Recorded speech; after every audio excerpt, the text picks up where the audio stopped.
Module 2, the Minor Arcana. Lesson 1, the 4 suits. In the last lesson, we learned the basic structure of the tarot deck. The 78 cards are divided into the 22 cards of the Major Arcana and the 56 cards of the Minor Arcana, and that the Minor Arcana is divided into 4 suits. In this lesson, we're going to drill down one level deeper and look at the characteristics of each suit in the Minor Arcana and how the cards within each suit are organized. Again, the 4 suits of the Minor Arcana are the Wands, the Cups, the Swords, and the Pentacles. We'll learn about the characteristics of each suit later in this lesson, but first let's look at the cards within each suit. Every suit has 14 cards. The 4 court cards, which are the King, the Queen, the Knight, and the Page, and 10 pip cards, which are numbered 1 through 10, or ace through 10. Next, let's explore the characteristics of each of the 4 suits.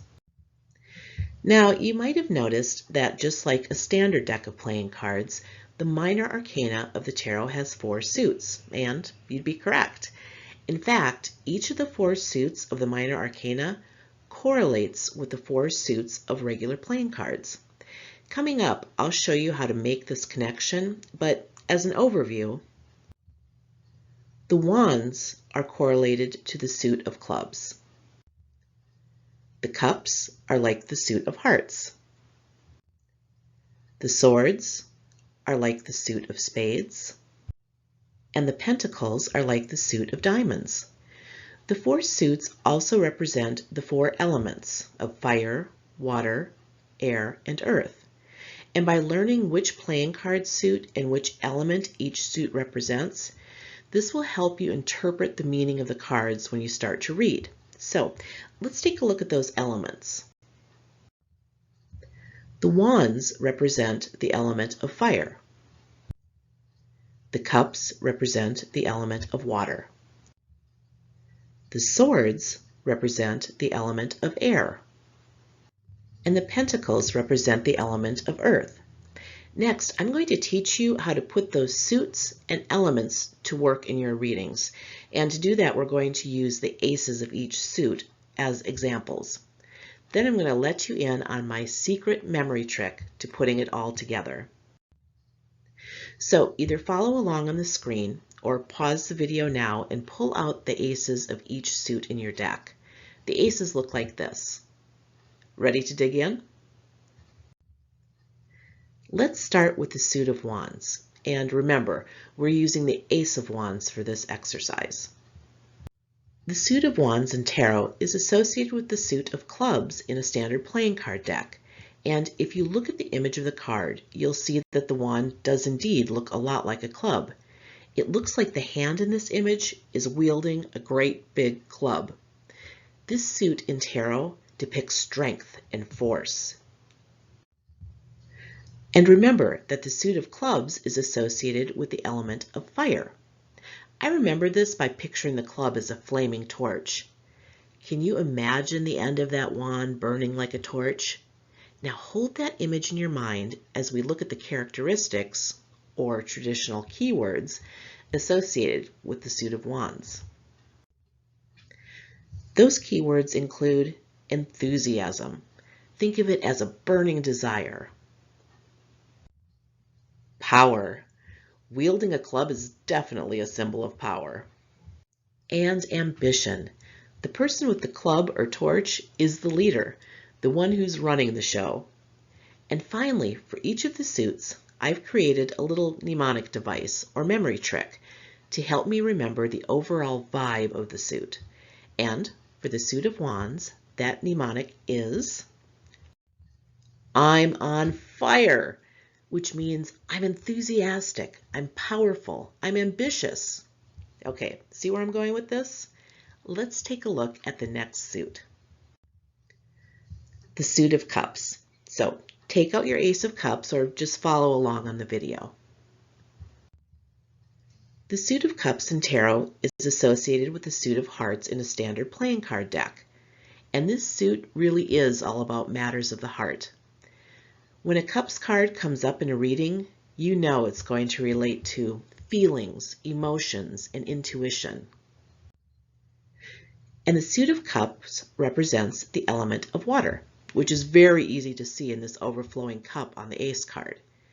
Keep this in mind because it will come into play when we learn our mnemonic device for this suit.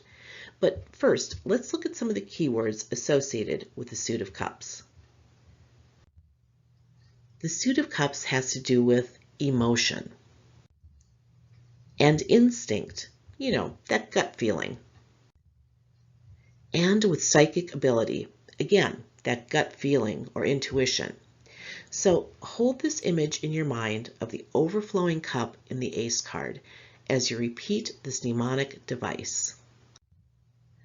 I'm overflowing with emotion, which means I'm really feeling things. I'm in touch with my intuition. I lead with my heart. Are you starting to see a pattern? How simple it is to understand the suits with these easy tricks. Great. Let's do the same with the last two suits. Up next, the suit of swords. The suit of swords in tarot is associated with the suit of spades in a standard playing card deck. Both the sword and the spade symbol are pointed. They're sharp. And that sharpness is what this suit is all about. Swords are all about cutting through obstacles and confusion. And the suit of swords represents the element of air. Imagine that sword in motion, slicing through the air. And this suit indeed has a lot to do with motion, doing, even battle or conflict. Now, I don't necessarily mean outward or physical battle, but also intellectual battle, thought and decision making.